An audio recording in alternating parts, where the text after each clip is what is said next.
BFM Business, After Business, présenté par Pauline Tadevin.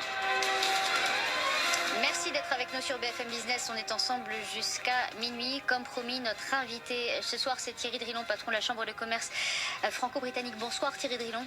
Merci d'être avec nous. Beaucoup d'actualités, bien entendu. On va parler avec vous des conséquences de ce qui est en train de se passer du côté du Royaume-Uni sur les entreprises. C'est ce qui nous intéresse précisément. D'abord, peut-être une réaction à chaud. On vient de l'avoir il y a quelques minutes maintenant, cette information comme quoi Boris Johnson subit un nouveau revers puisque les députés rejettent sa demande d'organisation d'élections anticipées le 15 octobre prochain. Il va de revers en revers depuis quelques heures. Boris Johnson, ça veut dire quoi pour la suite? Est-ce qu'on s'achemine vers un no deal?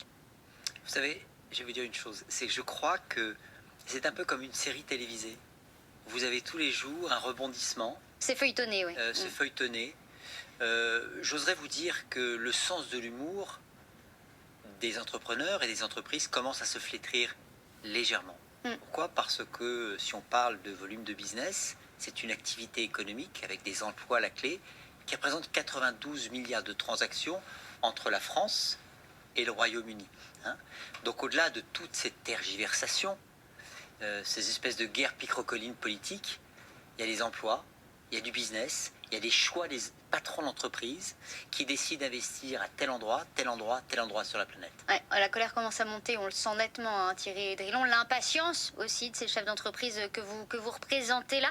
Le Royaume-Uni a annoncé qu'il allait proposer un permis de séjour de 3 ans aux ressortissants européens qui souhaiteraient s'installer à Londres en Angleterre après un Brexit sans accord. Ça vise en fait à rassurer les entreprises qui pourraient continuer de bosser avec des Français qui restent installés là-bas. C'est de mesures à les rassurer, ça c'est une annonce du gouvernement britannique cet après-midi. Vous savez, je vais vous dire une chose. Une entreprise, c'est aujourd'hui une analyse géopolitique. En se disant, j'investis sur tel endroit du monde ou tel endroit du monde et je regarde l'ensemble de ma chaîne de valeur et l'ensemble des aspects logistiques, douaniers, fiscaux, etc. Et puis des talents. Alors les talents, il y en a beaucoup. L'Angleterre est un endroit où il y a beaucoup de talents et nos amis franco-britanniques sont des gens remarquables. Sauf qu'à un moment donné, soit on peut faire du business facilement, soit on ne peut pas faire du business facilement, il faudra faire du business ailleurs. Le monde est un pays où finalement les plaques tectoniques évoluent et aujourd'hui nos amis anglais ont à faire un choix. Ce choix, c'est soit on trouve une solution qui permette de respecter un Brexit politique parce que démocratique, mais en même temps on maintient un remain économique. Mais je crois qu'il faut que le pragmatisme l'emporte et en tout état de cause, le monde de l'entreprise a alerté à plusieurs reprises sur les impacts douaniers, logistiques et fiscaux. Il faut se préparer, c'est ce que disait encore Agnès Pannier-Runacher, la secrétaire d'État, sur notre antenne hier. Thierry Drilon, est-ce qu'elles sont prêtes? De quelle manière ces entreprises sont-elles prêtes? Donnez-nous peut-être une vue d'ensemble justement que vous pouvez avoir sur les différents secteurs. Chacun doit se préparer différemment. C'est pas les mêmes impacts pour tout le monde, Thierry Drilon. Alors, il y a une bonne et une mauvaise nouvelle. La bonne nouvelle, c'est que, a priori, l'incertitude s'arrêtera au 31 octobre, normalement. Normalement. La mauvaise nouvelle, c'est que on ne connaît pas encore la nature du divorce. Parce qu'un Brexit, que ce soit un Brexit doux ou un Brexit, c'est un divorce. Un divorce, c'est qu'on décide de se séparer. Bon. À partir du moment où il y a cette séparation, il faut connaître les modalités. Et c'est ces modalités qui restent encore à définir. Ouais. Et c'est ce qui fait effectivement que des entreprises sont plus dans l'incertitude que d'autres. La question des stocks, notamment, est cruciale, Thierry Drilon, dans ce qui va se passer. Bien sûr, mais beaucoup d'entreprises ont anticipé. Heureusement. Une entreprise, et un dirigeant d'entreprise, il doit anticiper.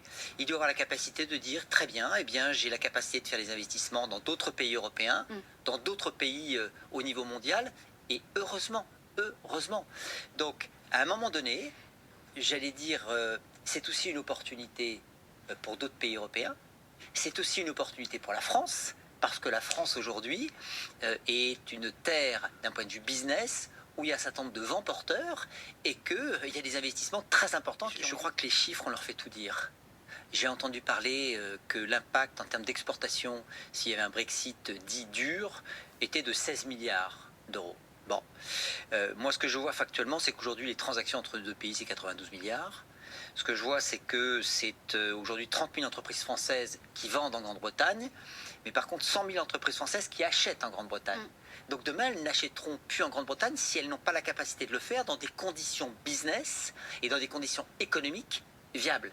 Et à ce moment-là, eh bien, elles vont se retourner vers d'autres pays de ce grand marché qu'est l'Europe.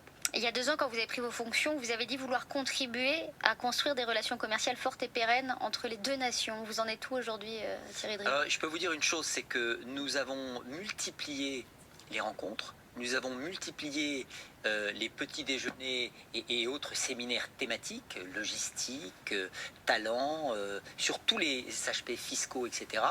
Et nous avons créé il y a 3 mois maintenant le premier think tank mondial des relations économiques franco-britanniques.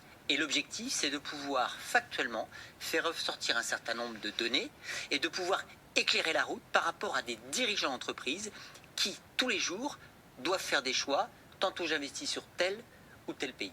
Mais ça se joue effectivement sur le terrain économique, entre chefs d'entreprise, bien loin de ce qui se passe, j'ai envie de dire, comme du théâtre en ce moment au Parlement britannique, de ce feuilleton que vous nous racontiez. Thierry Drilon, patron de la Chambre de commerce et d'industrie franco-britannique, merci beaucoup d'avoir été avec nous sur BFM Business ce soir.